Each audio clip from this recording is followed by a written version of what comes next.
Hello students, हम BA part third इतिहास विषय के आधुनिक भारत का इतिहास की पुस्तक के बारे में चर्चा कर रहे हैं। आज का हमारा टॉपिक है लॉर्ड कॉर्नवालिस के सुधार। इसको हम देखेंगे कि किस प्रकार से लॉर्ड कॉर्नवालिस ने सुधार किए। 1786 में ये गवर्नर जनरल के पद पर इसको नियुक्त किया और जब ये भारत आया उस समय कंपनी की शासन व्यवस्था में कई दोष थे। अतः उसने इस शासन व्यवस्था को दूर करने हेतु उसने एक निर्णय लिया और इस निर्णय के लिए उसने कई कठिनाइयों का उसको सामना नहीं करना पड़ा, जिनसे वॉरेन हेस्टिंग्स को जूझना पड़ रहा था। क्या क्या सुधार किए ये हम देखते हैं। इसको हम 4 भागों में बांट सकते हैं। आज प्रशासकीय सुधार, व्यापारिक सुधार, न्याय संबंधी सुधार और भूमि संबंधी व्यवस्थाएं, भूमि का स्थायी बंदोबस्त। तो आज हम प्रशासकीय सुधार, व्यापारिक सुधार और न्याय संबंधी सुधार के ऊपर चर्चा करेंगे। पहला हमारा पॉइंट है प्रशासकीय सुधार। क्या क्या करा कॉर्नवालिस ने, देखिए। कॉर्नवालिस ने ब्रिटिश शासन प्रणाली को ही भारत में लागू करने के उद्देश्य से विभिन्न सुधार किए। क्यों? क्योंकि वह इसे भारतीय व्यवस्था से श्रेष्ठ मानता था। क्योंकि उसका मानना था कि जो भारतीय प्रणाली है वो ब्रिटिश प्रणाली से कमज़ोर है, मतलब ब्रिटिश प्रणाली की उसको श्रेष्ठता सिद्ध करनी थी। अब इसके लिए उसने क्या क्या नियम बनाए, जैसे कि उसने पहला नियम क्या बनाया कि उच्च पदों पर केवल यूरोपियनों को ही नियुक्त किया जाए। उसने क्या कहा कि कंपनी शासन के सभी जो उच्च पद हैं उस पर केवल जो यूरोपीय हैं वो ही नियुक्त हुए। उसकी दृष्टि में उसका ये मानना था कि कोई भी भारतीय शासन को समुचित रूप से या समुचित ढंग से चलाने की योग्य नहीं है।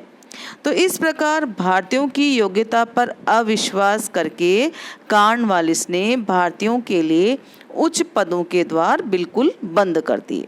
ये पहला काम उसने किया।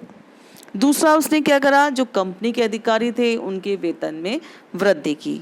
क्या कारण था उनकी वेतन में वृद्धि का? एक्चुअली उस समय उनका जो वेतन था बहुत कम था। तो वो क्या करते थे, अपना निजी व्यापार करते थे, घूस लेते थे, भ्रष्टाचार में लिप्त थे। तो इसलिए उसने जो इस तरह के अधिकारी थे उनका स्थानांतरण कर दिया और भ्रष्ट अधिकारियों को पद से हटा दिया। उसने कंपनी के अधिकारियों को स्पष्ट निर्देश भेजे थे कि यदि कोई भी अपना खुद का निजी व्यापार करेगा और अन्य साधनों से अपनी आय बढ़ाता है तो उसे तत्काल पदच्युत कर दिया जाएगा। तो इसी कारण से उसने उन कंपनी के अधिकारियों का वेतन को बढ़ाया। अब हम नेक्स्ट पॉइंट हमारा देखेंगे क्या है। वॉरेन हेस्टिंग्स ने क्या करा कि क्या कानून व्यवस्था में सुधार किया। कलकत्ता में उस समय कानून व्यवस्था सही नहीं थी, क्योंकि कलकत्ता से कुछ दूरी पर जो गांव बने हुए थे उसमें गुंडों ने अपना अड्डा बना रखा था। अतः कलकत्ता में पुलिस प्रशासन की देखरेख के लिए उसने एक नए संचालक की नियुक्ति की और जमींदारों को पुलिस प्रशासन से मुक्त कर जिले के ब्रिटिश मजिस्ट्रेट को पुलिस की निगरानी में रखने का दायित्व दिया। और उसने क्या करा, प्रति 20 मील के अंतर पर एक पुलिस थाना स्थापित किया और थाने में दरोगा नामक कर्मचारी की भी उसने नियुक्ति की। नेक्स्ट पॉइंट हमारा है व्यापारिक सुधार। देखें क्या क्या करा इसने। ईस्ट इंडिया कंपनी मुख्य रूप से एक व्यापारिक संस्था थी, लेकिन व्यापार में कंपनी को कोई विशेष लाभ नहीं हो रहा था, क्योंकि कंपनी की जो व्यापारिक प्रणाली थी दोषपूर्ण थी। कंपनी द्वारा स्थापित व्यापार बोर्ड तथा ठेकेदारों के बीच की कड़ी में कुछ गड़बड़ दिखाई दे रही थी। ठेकेदार क्या करते थे, वस्तुओं का मूल्य तो अधिक ले रहे थे, किंतु माल जो है घटिया दे रहे थे। तब कॉर्नवालिस ने जो व्यापार का बोर्ड था उसका पुनर्गठन किया। अब उसने इन सदस्यों की जो संख्या थी, पहले 12 थी, अब घटाकर उनकी संख्या 5 कर दी और उसने निश्चय किया कि बोर्ड सर्वोच्च काउंसिल के अधीन कार्य करेगा। प्रत्येक ऐसे व्यापारिक केंद्र पर जहां कंपनी का व्यापार होता था वहां एक एक रेजिडेंट की नियुक्ति की, और इनका क्या काम था? कंपनी का यही देखना कि कंपनी का काम ढंग से हो रहा है या नहीं, और साथ ही ठेकेदारों से माल खरीदने की जो व्यवस्था है उसको भी समाप्त कर दी गई। अब रेजिडेंट उत्पादकों से सीधा संपर्क कर माल खरीदने लगे। ये थी इसकी व्यापारी सुधार। अब हम पढ़ेंगे इसके न्याय संबंधी सुधार। न्याय के क्षेत्र में भी उसने वारेन हेस्टिंग के जो कार्य थे उनको आगे बढ़ाया, और सर जॉन विलियम ये कानून विशेषज्ञ था, इसको इसने अपनी सहायता के लिए नियुक्त किया। अब इसने कॉर्नवालिस ने दीवानी व फौजदारी अदालतों को श्रेणीबद्ध किया, और दीवानी और फौजदारी अदालतों को भी 4 श्रेणियों में बांटा। अब देखें कौन कौन सी अदालतें हैं। सबसे पहले है छोटी अदालत। ये कानून की सबसे छोटी इकाई थी। इसका अध्यक्ष स्थानीय आमीन या मुंसिफ होता था, इसीलिए इन अदालतों को मुंसिफ अदालत भी कहा जाता था। इन अदालतों का कार्य ऋण लेने व देने से उत्पन्न होकर झगड़ों को निपटाना तक भी था। इन अदालतों को 50 रुपए तक के मुकदमे सुनने का अधिकार दिया गया। सेकंड कौन सी अदालत थी? जिला दीवानी अदालत, ये दूसरी इकाई थी।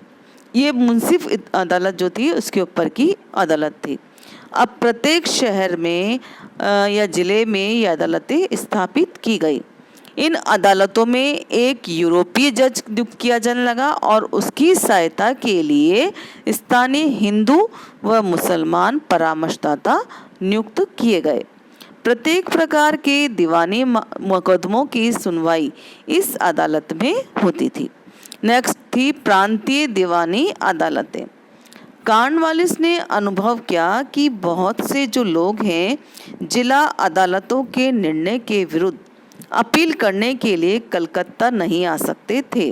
अतः उसने जिला अदालतों के ऊपर 4 प्रांतीय अदालतें स्थापित की। ये अदालतें कलकत्ता, ढाका, पटना, मुर्शिदाबाद में स्थापित की गई। प्रत्येक प्रांतीय अपील अदालत में 3 अंग्रेज न्यायाधीशों की नियुक्ति की जाती थी। प्रत्येक जज को कानूनी सलाह देने के लिए काजी, मुफ्ती और पंडित भी नियुक्त किए जाते थे। नेक्स्ट हमारी थी सदर दीवानी अदालत। ये सबसे अंतिम इकाई थी, और इसका मुख्यालय कहाँ था? कलकत्ता में, और इसका अध्यक्ष स्वयं गवर्नर जनरल होता था, और गवर्नर जनरल की काउंसिल के सभी सदस्य इस अदालत के सदस्य होते थे। इस अदालत का जो मुख्य कार्य था प्रांतीय दीवानी अदालतों के निर्णयों के विरुद्ध अपील को सुनना था। इस अदालत को कानूनी परामर्श देने के लिए एक प्रधान काजी, 2 मुफ्ती, 2 पंडित नियुक्त किए जाते थे। यद्यपि ये अंतिम न्यायालय था, किंतु जो मामले 5000 पाउंड या उससे अधिक के होते थे उसके लिए लंदन में प्रिवी काउंसिल की अपील की जा सकती थी। तो दीवानी अदालतों की तरह फौजदारी अदालतों को भी उसने नया स्वरूप प्रदान किया। फौजदारी मामलों में कंपनी ने पूरा उत्तरदायित्व नहीं संभाला, अतः फौजदारी अदालतों में भारतीय न्यायाधीशों की नियुक्ति की जाती थी। चूंकि वे अपने पदों का अनुचित लाभ उठा लेते थे और एक ही अपराध के लिए अलग अलग स्थानों पर अलग अलग दंड का विधान प्रचलित था, अतः कॉर्नवालिस ने फौजदारी अदालतों को 4 श्रेणियों में विभाजित किया। पहली थी दरोगा अदालतें। ये फौजदारी मामलों की सबसे छोटी इकाई थी। इन अदालतों का अध्यक्ष कौन था? दरोगा होता था। इन अदालतों में छोटे छोटे मारपीट के झगड़े निर्णय हेतु आते थे और दरोगा प्राय भारतीय ही होता था। दूसरी हमारी है जिला निजामत अदालतें। ये दरोगा अदालत से ऊपर की अदालतें होती थी और इसमें जो अंग्रेज था न्यायाधीश होता था और इसे कानूनी परामर्श देने के लिए एक स्थानीय व्यक्ति की नियुक्ति की जाती थी। ये अदालतें जिले में शांति एवं व्यवस्था लागू करने का कार्य करती थी, उसकी सुनवाई करती थी। तीसरी थी प्रांतीय निजामत अदालतें। ये अदालतें जिला निजामत अदालतों की ऊपर वाली अदालतें थी। ये भी 4 स्थानों पर स्थापित की गई। देखिए ये भी आपका जीके का क्वेश्चन है। कलकत्ता, ढाका, मुर्शिदाबाद और पटना में। प्रत्येक प्रांतीय निजामत अदालत में 2-2 अंग्रेज न्यायाधीश नियुक्त किए जाते थे तथा उन्हें कानूनी परामर्श देने के लिए प्रत्येक अदालत में 3-3 स्थानीय परामर्शदाता नियुक्त किए जाते थे। चौथी थी सदर निजामत अदालत। फौजदारी मामलों के लिए यह अंतिम न्यायालय था और इसका मुख्यालय कलकत्ता में था। इसका अध्यक्ष स्वयं गवर्नर जनरल होता था तथा इसकी काउंसिल के सदस्य इस अदालत के सदस्य होते थे। ये अदालत प्रांतीय अदालतों के निर्णय के विरुद्ध अपील सुनती थी और इसका निर्णय अंतिम होता था। इसके बाद हम देखेंगे कॉर्नवालिस कोड। क्या है ये कॉर्नवालिस कोड? कॉर्नवालिस ने जो प्रशासकीय, न्यायिक, पुलिस, राजस्व के संबंध में सुधार किए उन्हें कार्यान्वित करने के लिए उसने नियमों की एक संहिता तैयार की जिसे कॉर्नवालिस कोड कहा जाता है। कई बार कॉर्नवालिस कोड के ऊपर भी आपका प्रश्न आ जाता है। तो ये उसके हमने सुधार पढ़े थे। चूँकि कॉर्नवालिस के सुधार दिखने में बहुत अच्छे थे किंतु इसमें कई दोष भी थे। एक तो भारतीय न्यायाधीशों के स्थान पर अंग्रेजी न्यायाधीशों को नियुक्त करना इस व्यवस्था का सबसे बड़ा दोष था। इसके द्वारा अंग्रेजी दंड विधान स्थापित कर दिया गया। अतः जो लोग न्याय करते थे वे वहाँ के निवासियों के रीति रिवाजों और परंपराओं से अनभिज्ञ थे। ऐसा न्याय प्रशासन यहाँ के निवासियों के लिए भी उपयोगी नहीं था।